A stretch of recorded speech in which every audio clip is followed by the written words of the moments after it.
कृष्ण सप्तम्यां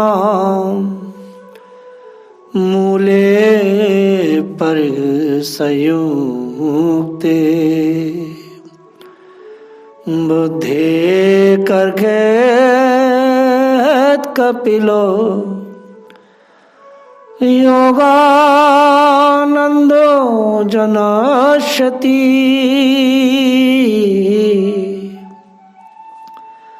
योगानंदो जनश्यति। अगस्त्य संहिता। हम बड़ा रसीला चरित्र श्री योगानंद जी का सुन लेंगे। श्री योगानंद जी भगवान कपिल के अवतार हैं। गुजरात प्रांत के सिद्धपुर क्षेत्र में यह सिद्धपुर बहुत ही विशेष है और ये वही जगह है जहाँ बिंदु सरोवर है, जहाँ कदम ऋषि ने भारी तप किया, भगवान दर्शन दिए, यह वही सिद्धपुर है। एक मणिशंकर नाम के परम यशस्वी वैदिक ब्राह्मण निवास करते थे। कैसा भगवान का और भक्त का प्रेम संबंध है देखो। उन्होंने पुत्र की कामना से भगवान सूर्य की आराधना की थी। भगवान सूर्य ने प्रकट होकर उनको एक दिव्य फल प्रदान किया, आज्ञा दी कि तुम पति पत्नी दोनों इसे आधा आधा खा लो। इसके प्रभाव से दिव्य संतान होगी।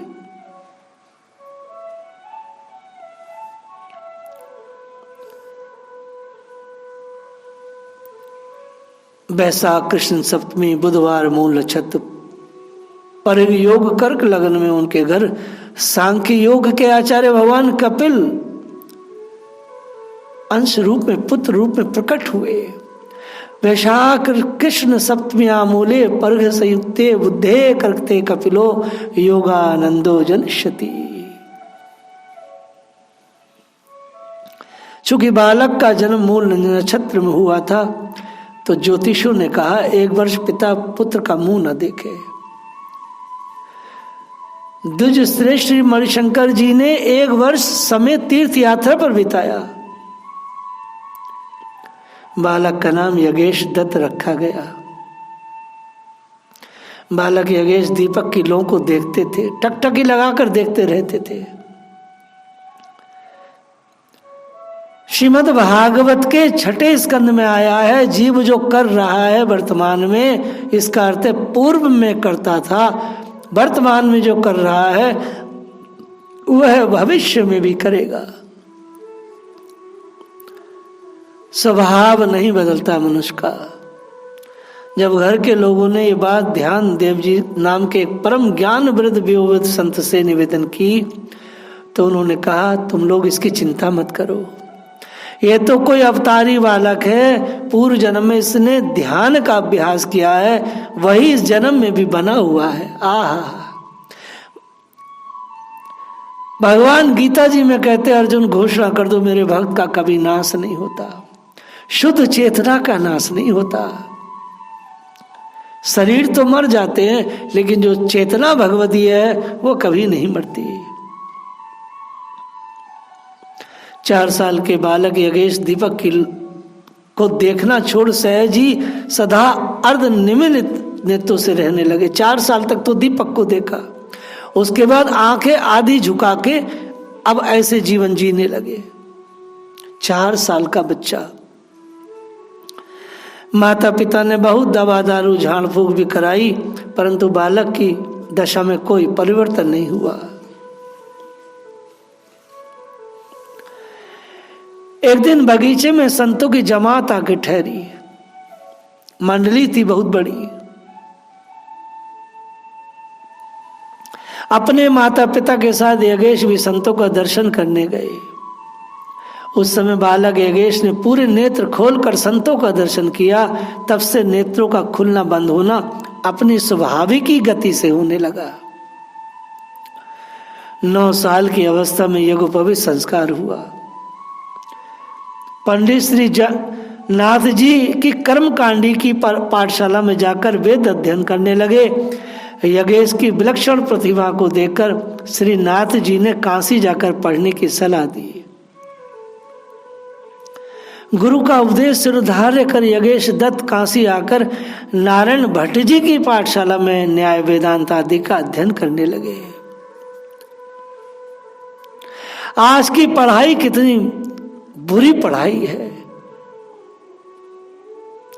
जब मुझसे लोग कहते हैं कि भारत विश्व गुरु बनेगा,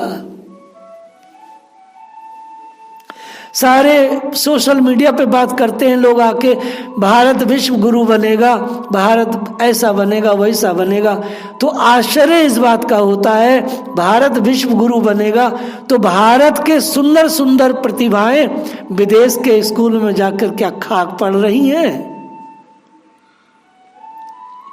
भारत का सुंदर नौजवान विदेश में जाके व्यवसाय कर रहा है और नौकरी कर रहा है, तो ये किस हेतु, ये किस कारण से ये देश विश्व गुरु की पदवी पाएगा?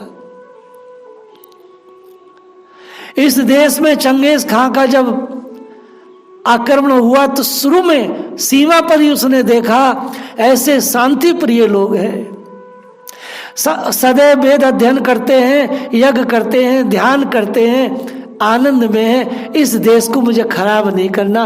और चंगेज भारत की भूमि से लौट गया, बिना कारण के लौट गया। चंगेज खां मुसलमान नहीं था।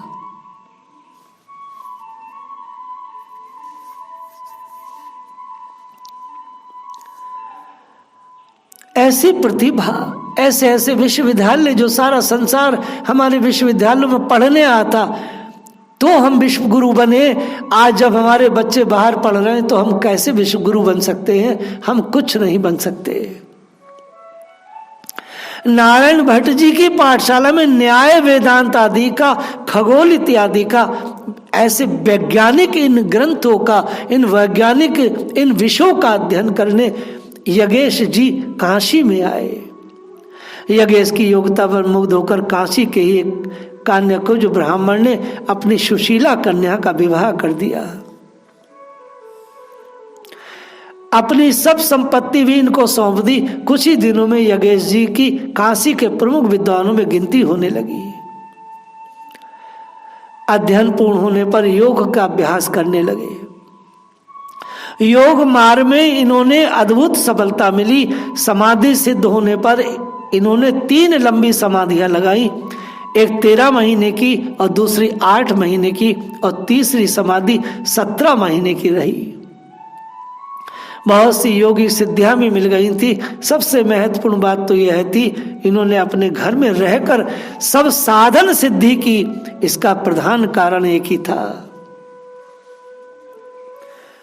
सारी सिद्धियां, सारी योग सिद्धियां अपने घर में रह के की, अपनी पत्नी के साथ रह के की। इसका प्रधान कारण एक ही था, इनकी एकांतिक निष्ठा थी और दूसरे इनकी पति प्राणा पत्नी का सात्विक सहयोग। ध्यान से सुनना, पत्नी का सात्विक सहयोग। सात्विक सहयोग का अर्थ है जिसमें ब्रह्मचर्य होता है। सात्विक सहयोग का अर्थ होता है दोनों पति पत्नी प्राणों सहित भगवान की आराधना करते हैं। सात्विक सहयोग होता है दोनों का लक्ष्य भगवान की प्राप्ति होता है। ऐसे ग्रस्त को भगवान मिलते हैं। ऐसे ग्रस्त हमारे देश में करोड़ों करोड़ों होते थे।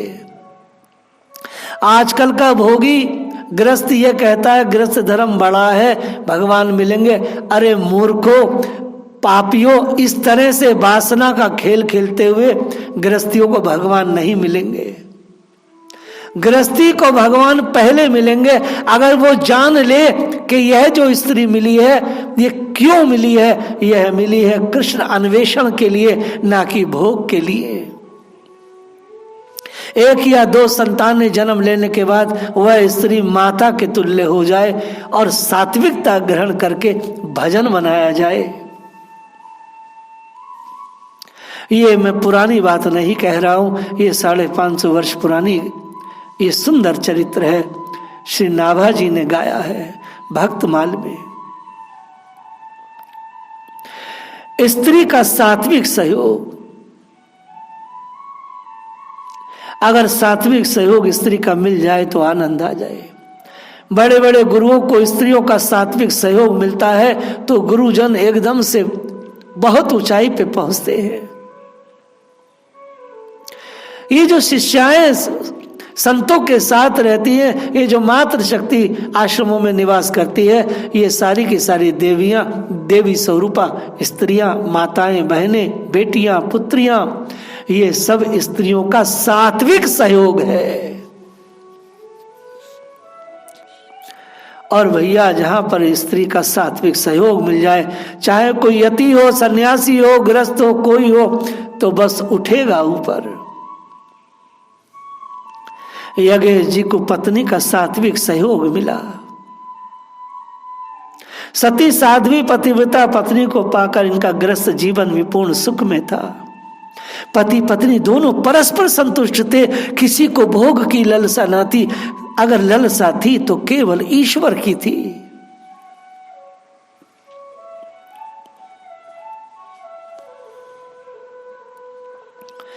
एक दिन यज्ञेश दत्त जी किसी आवश्यक कार्यवश श्री गंगा जी के उस पार जा रहे थे। साध्वी पतिव्रता नारी ने पूछा, महाराज कब लौटेंगे? इन्होंने विनोद में हंसकर कहा, पार जाकर कौन लौटा है देवी? जो पार चला गया वो कैसे लौट सकता है? यत गद्वा नितंते तद्धाम परमम।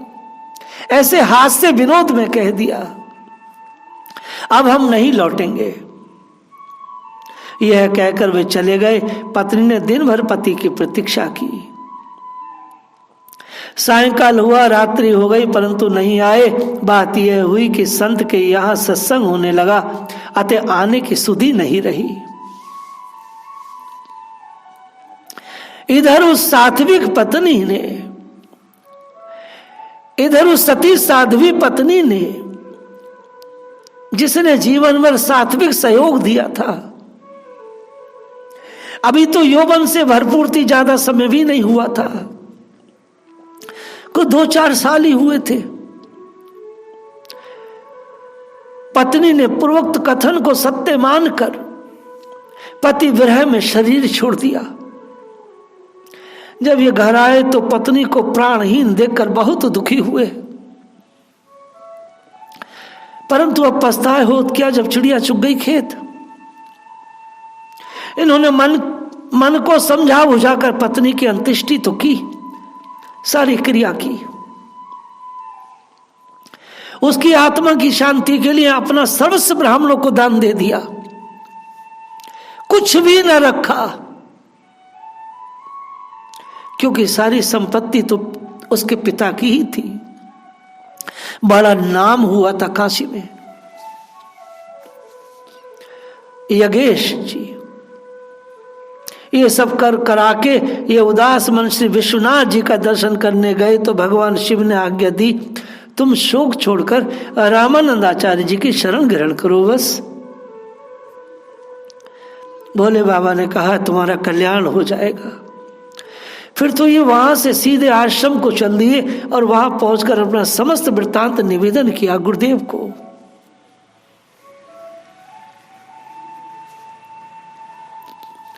वैराग्य ही परम सुखम, वैराग्य से भगवान मिलता, वैराग्य से अनुभव होता, वैराग्य से शांति मिलती है। जिस पे वैराग्य नहीं उस पे कुछ नहीं, कंगाल है। श्री स्वामी रामानंदाचार्य ने पर्दे के भीतर से आज्ञा दी।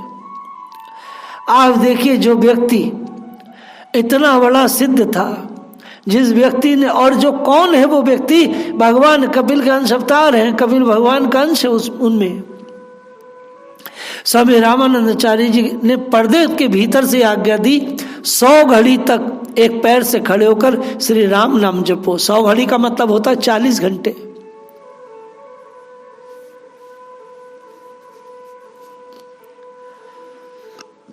ऐसी ही दीक्षा नहीं मिली। सावधान, पैर लड़खड़ाने न पावे, इसके बाद तुम्हें मंत्र दीक्षा दी जाएगी। श्री स्वामी जी की आज्ञा सिरधार्य करके वे एक पैर से खड़े होकर श्री राम नाम का जप करने लगे। नियत समय पर पूर्ण होने वाला था जप इनके पांव शिथिल होकर डगमगाने लगे। तो श्री अनंतानंद जी ने, जिनका चरित्र आप अभी 4 दिन पहले सुने, उन्होंने आकर के इन्हें संभाल लिया। निश्चित समय पर स्वामी रामानंदाचार्य जी ने दर्शन दिया। ये त्राही माम पाही माम कहते हुए चरणों में गिर पड़े। श्री स्वामी जी ने कृपा पूर्वक वैष्णव पंच संस्कार श्री राम मंत्र का उपदेश दिया।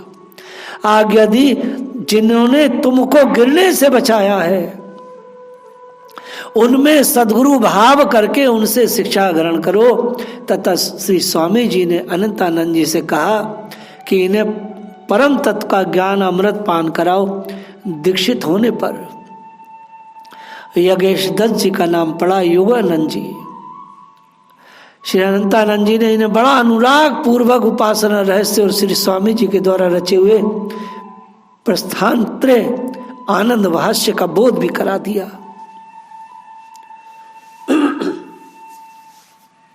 भगवान और भक्त का चरित्र बड़ा रसीला होता है। स्त्री का सात्विक सहयोग, सात्विक सहयोग उसी समय से आरंभ होता है जब स्त्री के शरीर से भोग की कामना नष्ट हो जाए। अब ये मिला है यंत्र मुझे देवी स्वरूपा, अब मैं भजन बनाऊंगा। श्री स्वामी रामानंदाचार्य जी की दिग्विजय यात्रा में ये भगवान राघवेंद्र सरकार की सेवा करते थे। जब श्री स्वामी जी पालकी चलती तो ये ठाकुर जी का सिंहासन अपने मस्तक पर विराजमान करके पालकी के आगे आगे उल्टे पैरों चलते। उस समय इनकी शोभा ऐसी होती जैसे भगवान भास्कर के आगे वलखल्य ऋषि चल रहे हो। आहा! जब स्वामी रामानंदाचार्य अपने प्रिय शिष्य गागरनौर के राजा पीपा जी के यहाँ गए थे और पीपा जी ने समस्त राजपाट छोड़कर श्री स्वामी जी के साथ चलने को प्रस्तुत हो गए थे। उस समय उनकी छोटी रानी श्री सीता सहचरी भी साथ लग गई थी। पीपा जी ने उनकी परीक्षा के लिए उन्हें कम्बल के टुकड़े पहनने को दिए। रानी जी ने सहज धारण कर लिया। रानी की अद्भुत निष्ठा देखकर श्री योगानंद जी ने उनके कम्बल के टुकड़े को अपने योग बल से रेशमी वस्त्र बना दिए थे। श्री जगदीशपुरी में श्री स्वामी जी ने चंदन तालाब का जीर्णोद्धार कराया, परंतु उसमें जल तो था नहीं। तब योगानंद जी ने अपनी सिद्धि बल से सरोवर को लबालब भर दिया।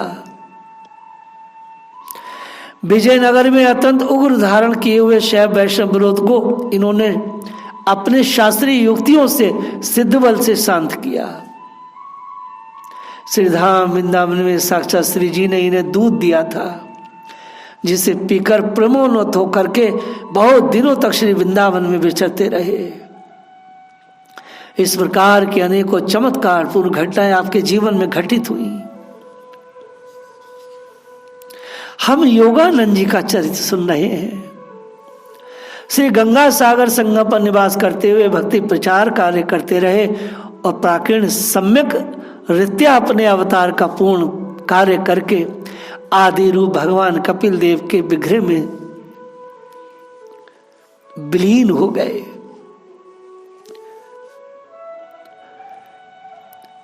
श्री योगानंद जी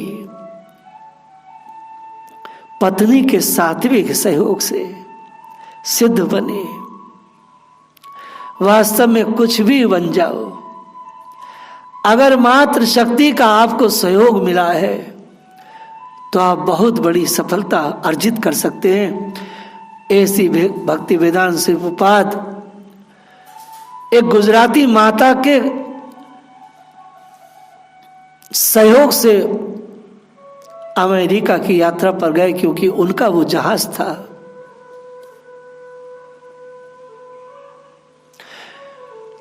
स्त्री का सात्विक सहयोग